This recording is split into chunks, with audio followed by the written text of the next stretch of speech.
Halo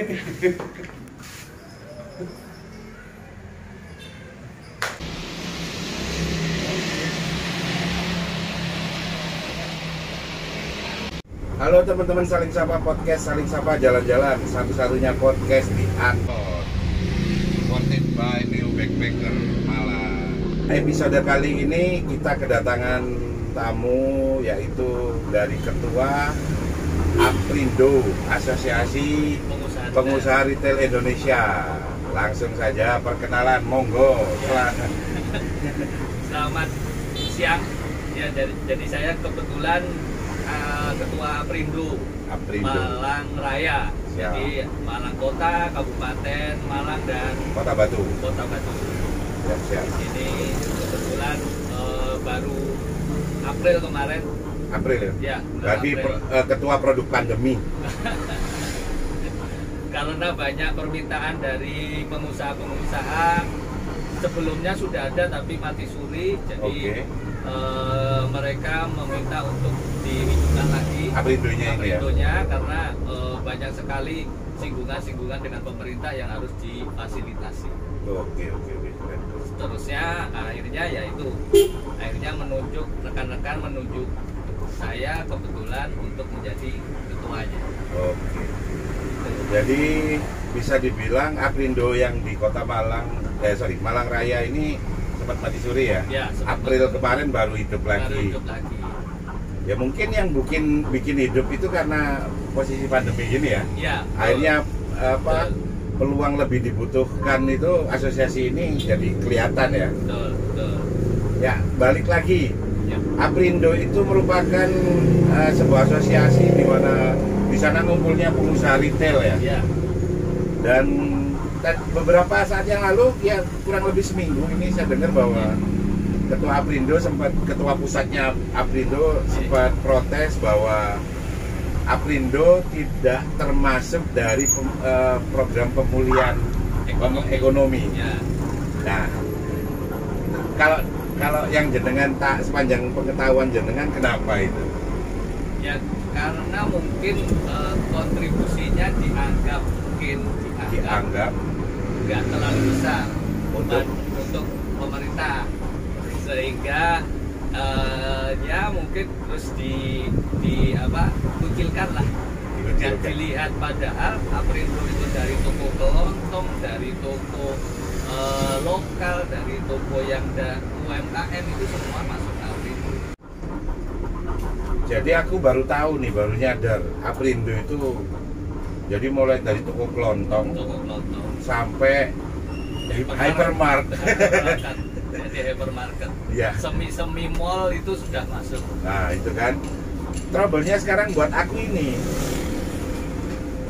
Apa benar toko-toko kelontong tuh ngerasa nggak diwakili kepentingannya? Kemungkinan ya. Sejauh ini ya. Ya, sejauh ini. Apa mungkin karena tidak sampai ke bawah? Terus ya karena mereka belum kalau di Malang belum masuk. Kebetulan sebenarnya kalaupun mereka mau masuk bisa. Karena kita anggotanya itu sebenarnya justru untuk mendorong pengusaha lokal untuk bisa maju.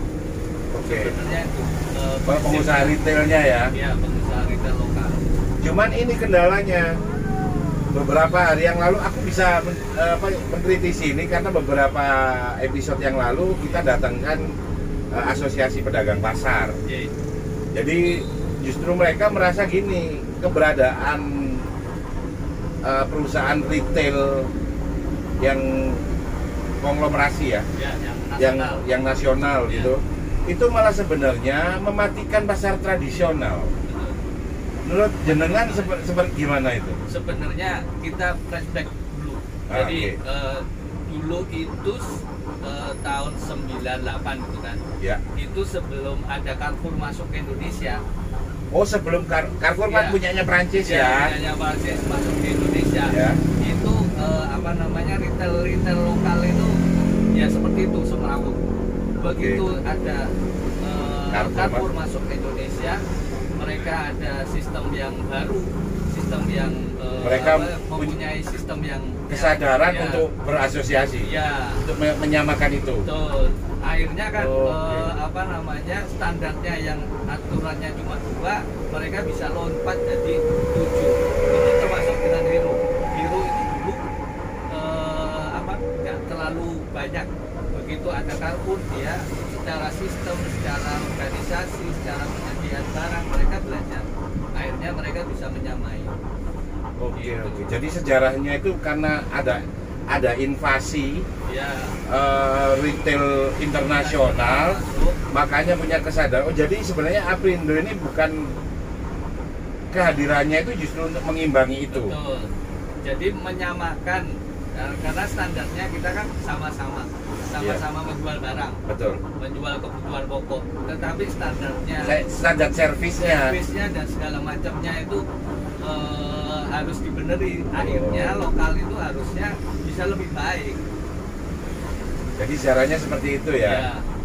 Berarti kan ini perlu ada komunikasi ya sebenarnya ya. Betul. Karena sampai saat ini seperti halnya yang ada di Perda bahwa pasar perusahaan retail itu Jadi, harus ada jaraknya ya, gitu 5 segala macam. kilometer. Ya, tapi kenyataannya tidak.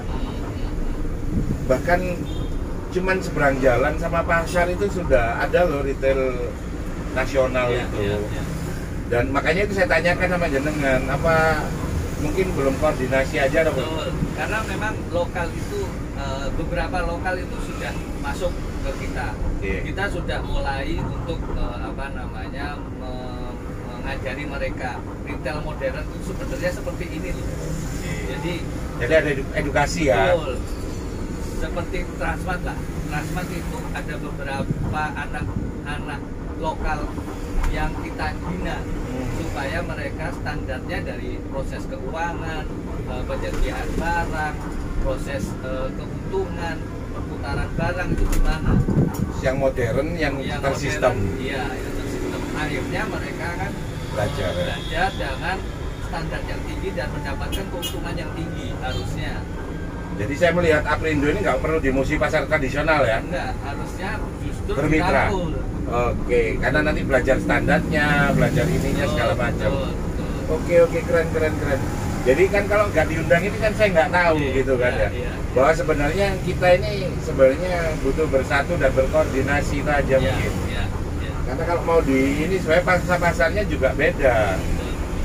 Betul. Oke, keren. Bisa disampaikan mungkin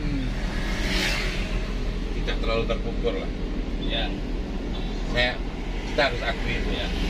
Pasar tradisional itu jauh terpukul, mereka sudah dasarnya sepi. Begitu pembatasan, kiamat mereka. ya. Ketika itu terjadi, penyelamatan apa Anda secara asosiasi? Aku sebelum tanya itu, yang dikeluhkan sama anggota jenengan di lapangan apa? Terus Anda antisipasinya seperti apa? Dia tidak termasuk dari bagian dari pemulihan ekonomi nasional. Ya, ini Mas Tri, ini ada produk dari teman-teman UKM, UMKM. Ini enak juga ini. Monggo Kang Jeneng. Ini semprit. Coba dulu. Ini semprong. Semprong ya? Ya, semprong. Oh, semprong. Ini produk dari Narendra. Jadi produk-produk snack, terus kopi. Nanti kopinya tak hadiahin sampean ini. Untuk tamunya ini dihadiahkan. Enak kan? Mempur. Nah, mempur ini bahasa Jawa lawas. Kita dengar. Saya dari Jogja. Iya, ini jadi dengar udah lama nggak dengar kata mempur itu udah lama ya. Ini nyantai aja karena kita obrolan di angkot. Menurut sampean, nasibnya Aprindo ini ke depan ketika kenyataan sudah menceritakan bahwa itu ngambil sikap gimana ini sekarang? Sebenarnya kita tinggal menunjukkan saja potensi kita. Jadi potensi kita itu seberapa besar menggerakkan ekonomi nasional. Karena realnya ya. Realnya itu. Jadi kita nggak usah berbicara banyak. Nanti kita lihat aja kalau misalnya Aprindo nggak terlalu efek. nah bolehlah. Oh gitu ya. Oke, kata dengan tadi bahwa kita akan menunjukkan kinerja kita. Ya. Walaupun kenyataannya pemerintah tidak memasukkan dalam skala prioritas pasca Covid, kemudian ekonomi. Kedepannya, seperti halnya tadi yang saya katakan, Aprindo ini pasti disejajarkan sama asosiasi APBI, Ya, pengusaha mall. pengusaha mall aja. Selalu di ini. Tapi menurut saya Aprindo ini ke bawah, yaitu tadi dianggap bahwa yang namanya Aprindo pasti nyatu. Aprindo ini sekarang kan ketuanya yang ngelola Transmart Ya, gitu. ya. Yang notabene Transmart adalah supermarket, bisa di hypermarket ya, hypermarket nasional. Jadi kan kesannya makin ya emang dia akan nongkrong di mall, tidak akan nongkrong di pasar tradisional. Untuk menghilangkan kesan-kesan seperti itu gimana ke depannya? Minimal di Malang lah. Kalau di Malang saya sudah jadi beberapa ada yang dewan beberapa dewan dari Aprindo Malang itu pengusaha lokal semua. Oh, Bukan pengusaha keren ya, nasional. Ya, jadi kayak yang punya Royal Ateca itu jadi dewan kita. Oh, malahan ya? Ya, Pak RT itu jadi dewan kita. Terus ada apa namanya pengusaha lokal lah, Pak Imawan juga jadi dewan kita. Jadi memang kita biar bersinergi. Biar nggak kesannya eksklusif. Oke. Gitu. Jadi apa namanya? Ya masih membuka hutan lah. Buka hutan. Akhirnya nanti kalau misalnya banyak ketua atau Yang pasti sampean nggak pengen eksklusif. Enggak. Nanti kalau misalnya sudah banyak retail lokal yang masuk, nanti saya dudukkan di jajaran. Betul. Jadi betul, supaya nanti apa namanya? Suara-suara dari bawah. Iya, aspirasi mereka bisa tertampung. Juga terwakili. Betul. Kalau sekarang saya pikir Aprindo ya cuman di nasional gitu loh. Iya. Kalau orang lokal kok berat ya kayaknya gitu. Jadi seperti di Bali itu rata-rata yang menduduki ketua-ketua bagiannya Pengurusan itu, ya. itu lokal. Oke, malah pengusaha Bali sendiri. Pengusaha Bali sendiri. Nah, itu kan keren sebenarnya Iya. kan. Akhirnya kesannya nggak eksklusif, nggak merasa karena pengusaha nasional atau perusahaan nasional terus lantas membuat asosiasi ini Iya, gitu yang iya, untuk iya. membuat legitimasi mereka sendiri. Tapi ini enggak ya sebenarnya ya. Sebenarnya Cuman ini butuh waktu untuk ke bawah lebih memperkenalkan. Karena ini kalau nggak ditengahi, kalau nggak ada yang nanti Anda kan saya tengahi untuk supaya ketemu sama pedagang tradisional juga Iya, iya. di pasar supaya ketemu supaya bisa sinergi saling belajar itu saya pikir keren banget gitu. Oh, tapi nggak tertutup ya untuk itu ya? Enggak. Oke, sip. Justru kita membuka. Karena memang dari sejarahnya seperti ini mungkin kalau teman-teman saling sapa ada yang baru gabung, karena memang secara sejarahnya Aprindo itu hadir justru bagian dari bertahan dari invasi perusahaan-perusahaan retail internasional gitu ya. Menarik sih kalau ngomong pedagang retail ini buat aku menarik banget. Karena sebenarnya kenapa sih saya beranggapan bahwa Aprindo sama pasar tradisional itu sejatinya mereka punya musuh bersama. Industri retail online. Ya. Itu buat aku musuh bersama. Minimal apa yang akan dilakukan Aprindo melihat kenyataan ini, persiapannya apa? Karena bagaimanapun digital online itu jauh lebih menarik. Ya. Karena simple, orang tidak perlu keluar, tidak perlu ini.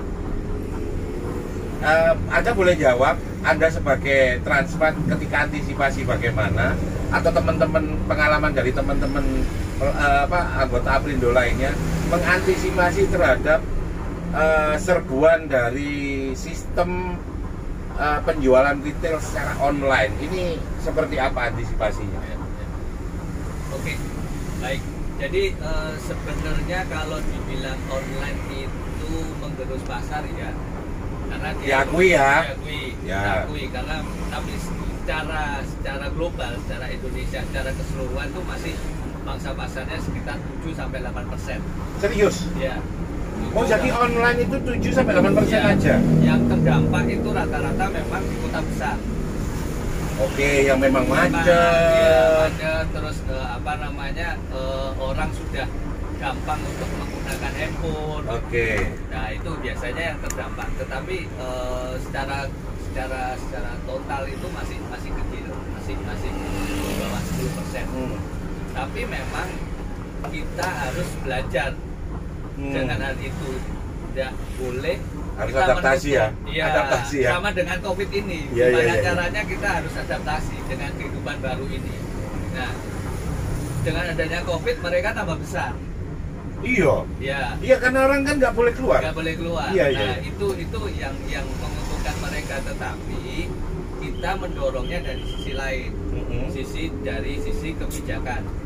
Rata-rata mereka itu tidak kemungkinan pajaknya itu tidak terlihat, Tidak terbayar.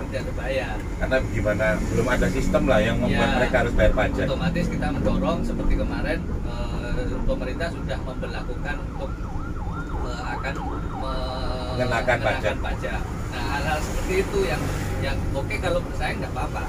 Memang kehidupannya sudah berbeda, sama seperti Nggak akan seperti dulu lagi. Betul. Iya. Kita harus mencari sisi yang positifnya, sisi yang mereka belum bisa bangun. Itu kenapa ya Transmart itu di awal-awal kehadirannya itu selalu jadi satu paket dengan tempat bermain. Iya. Gitu ya? Iya. Itu salah satu untuk tetap laku. Iya. Karena kan tempat bermain nggak bisa online. Nggak bisa dong, Iya. nggak seru. Itu ya, Iya. kenapa Transmart itu bawa belanja, ibunya belanja, anaknya main di atas. Iya. Itu salah satu strategi ya? Betul. Oke, keren. Karena salah satu orang itu senangnya itu yang nggak bisa diputus itu adalah sosialisasi. Bener. Orang butuh sosialisasi. Bener. Mau dikungkum sebulan 2 bulan, kalau sudah PPKM dibuka itu sudah Iya, kemana-mana. orang kayak ayam Iya. ditaruh di kandang pengen lari aja. Itulah salah satu yang harus kita ambil supaya kita bisa bertahan. Nah, hal-hal seperti itu yang Iya. mulai dipelajari. Itu mestinya teman-teman lain juga arahnya ke sana ya. Harus punya strategi lain agar orang tetap tertarik untuk retail secara offline. Iya. Langsung datang ke gerainya, belanja gitu ya. Iya. Dan juga memang ke depan buat saya sih emang mungkin awal-awal ini aja ya, orang lagi gila online, Iya. lagi belanja seneng lewat online gini segala macam. Tapi mungkin nanti ke depan mereka akan punya pasar sendiri-sendiri yang nggak akan saling menggerus, memang punya pangsa pasar sendiri ya. Sebagai orang awam, Iya. daripada pedagang di pasar-pasar tradisional, mungkin usaha retail di asosiasi sampean mungkin tidak terlalu terpukul lah. Iya. Kita harus akui itu. Iya. Pasar tradisional itu jauh terpukul, mereka sudah dasarnya sepi. Begitu pembatasan, kiamat mereka. Iya. Curhat-curhat di lapangan yang mungkin Kalau curhat di lapangan itu kebanyakan multi tafsir dari Kemendagri. yang gimana itu, yang gimana? Jadi misalnya harusnya itu belum diaplikasikan, ternyata ada orang-orang pemerintahan yang bilang harus mengaplikasikan. Jadi memang hal-hal seperti itu yang multi tafsir yang di lapangan pusing ya. Betul, di lapangan pusing. Akhirnya ya dengan asosiasi kita bilang ke DPP dan memberikan masukan ke pemerintah langsung ke daerah. Seperti kemarin di Kabupaten Malang juga ada instruksi bahwa supermarket padahal belum. Nah, Apa itu supermarket? Kenapa? Supermarket harus pakai, sampai minimarket harus pakai. Aplikasi. Harus aplikasi. Nah, itu Ya, repot juga ya. makanya itu Akhirnya diputuskan yang mall aja kali ya. ya, betul. Ya inilah asiknya podcast di angkot. Suara ambulan, suara orang naik motor player-player, Ya. ngegas-ngegas gitu ya, biasa. Tapi itu seninya. Terus ini Mas Tri, kira-kira teman-teman Aprindo yang ada di bawah itu harapannya apa sih sekarang? harapannya kita ada apa namanya bantuan stimulasi dari pemerintah, stimulus paket dari pemerintah yang bisa dijabatkan untuk pengusaha retail, baik itu lokal maupun yang nasional. Apa? Ya seperti stimulasi apa namanya gaji segala macam dari apa namanya dari jadi backup untuk ini ya, lokal ya, untuk gaji karyawannya ya. Betul. Kalau nasional mungkin sudah. Oh, nasional sudah. Tapi yang lokal itu kadang-kadang dia birokrasinya itu agak susah untuk mendapatkan. Seperti itu ya. Biarkan perusahaannya berat, mereka akan nanggung, tapi minimal tenaga kerjanya ini disupport ya. Karena mereka mau nggak mau libur itu ya pengennya ada insentif dikit gitu ya. Karena kalau nggak salah hidup dengan setengah gaji ya. Ya ada beberapa yang hidup dengan setengah gaji, ada beberapa yang sudah tutup. Nah itu kalau sudah tutup itu kan total nggak gajian. Total nggak gajian. Karena kan kita ada retailnya ada yang apa namanya yang memang dia kebutuhan pokok, ada yang bukan kebutuhan pokok. Kalau nggak kebutuhan pokok ini agak repot ya mau buka ya. Iya, karena kayak pakaian, di retail pakaian, retail apa namanya alat-alat berkebun misalnya. Mereka selama 2 bulan kan nggak boleh buka. Iya ya gila ya. Karena kemarin itu seperti halnya di mall yang buka kan supermarket aja, tapi permainan kan enggak. Iya. Di Transmart gitu. Jadi jadi nggak menarik lagi dong ke Transmart dong selama PPKM dong. Iya, karena nggak ada mainan. Iya kan nggak menarik kan. Iya. Cuman datang untuk belanja pulang. Iya. Itu yang terjadi. Iya. Berat gak sih? Ya berat.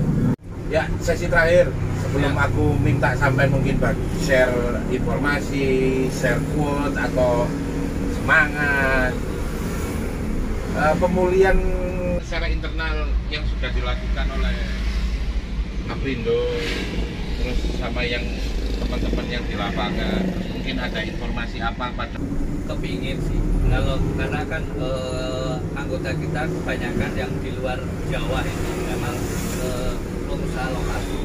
2 tahun ini sangat terpukul sekali. Nah, paling tidak pemerintah memperhatikan hal-hal seperti itu supaya mereka bisa untuk paling tidak membangun areanya sendiri dan membangun untuk ekonominya. Itu yang mungkin yang diharapkan teman-teman Aprindo, terutama yang di luar Jawa. Luar Jawa itu memang secara imbas nggak sebesar di Jawa atau di Bali. Tapi sepinya imbasnya banyak. Seperti yang di Bali itu luar biasa imbasnya. Rata-rata anggota Aprindonya yang di Bali itu kan pengusaha lokal. Mereka itu omsetnya tinggal 20%. Bayangin omset tinggal 20%, bukan berkurang 20% ya guys. Ini teman-teman, jadi ini info yang mungkin kalian masih ragu kalau datang ke tempat retail mau belanja. Sudah kerjasama ya dengan seluruh dinkes di seluruh Indonesia, bahwa semua SDM yang ada di Aprindo sudah vaksin. Temen yang sampai hari ini mau vaksin kok biasanya antri, ini takut-takut. Transmart Oktober akan jadi panitianya. Asik gitu, keren itu. Ini sebuah inovasi keren. Karena vaksinnya juga vaksin yang nggak biasa, vaksinnya kita dari Pfizer. Wah asik, tadi saya Pfizer, vaksin mahal. Ya, jadi kebetulan yang sekarang sudah jalan di Jakarta, nanti sukses sudah Jakarta. Sudah sukses. Permintaannya 100% karena sehari itu minimal 1000 vaksin. Wow.